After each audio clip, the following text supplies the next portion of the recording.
on the podcast, we tend to end with something that says anything worth doing is worth doing badly. Just get started. And it was funny. I was with a friend of ours, Rene Rodriguez, and he does an event that helps you speak. It's called Amplify. It was great. Me and a couple of people went, and it was fantastic. And I'll never forget, Adam. I was in the middle of Amplify.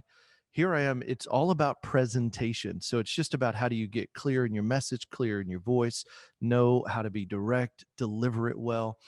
And in the middle, dude, I just start bawling like a baby. And I'm like, Adam, there's, Dave Savage is sitting right here, all these execs and all these great people, keeping current matters. You got David Childers right here, and you've got Alex Kutsichin with Sales Boomerang. And I mean, it's like all of these amazing people. And here I am, I'm 44 years old and I'm bawling. I'm like, I just realized all of that came from, I remember when I was 13 years old. Some kids with your dad took you fishing, your dad took you hunting, your dad took you to go watch NASCAR.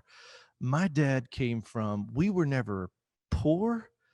We just didn't have any money. And he came from a poor dairy farmer family. His dad was a violently abusive alcoholic. And so my dad made a commitment and made choices that we would not live in poverty. Even though we were poor, we qualified for food stamps, but we didn't know it at the time, man. It was more about family. But Adam, I remember at 13, my dad was always in the restaurant business.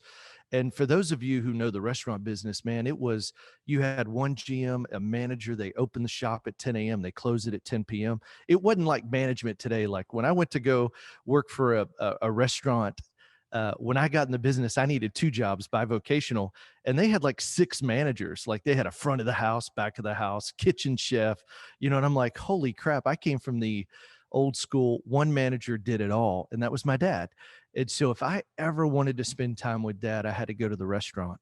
And I just did. I'd go help him wait tables, bus tables, clean dishes in the back, help cook and run prep.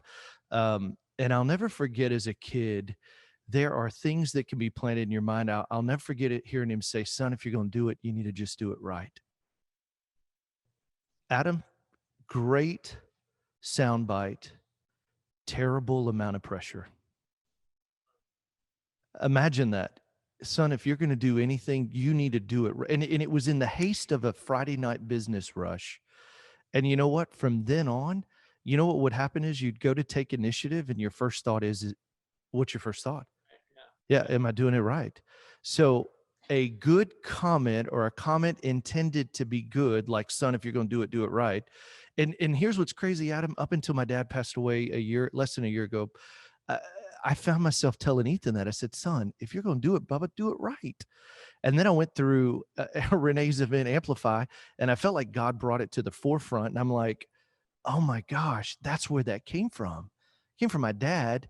And not that he was being mean. It was just a comment, a sound bite that just was burned in my head. And that's where we started saying, yeah, I didn't even realize why I would say anything worth doing is worth doing badly. Just get started. But I realized it was because we have to learn to overcome the fear of perfection.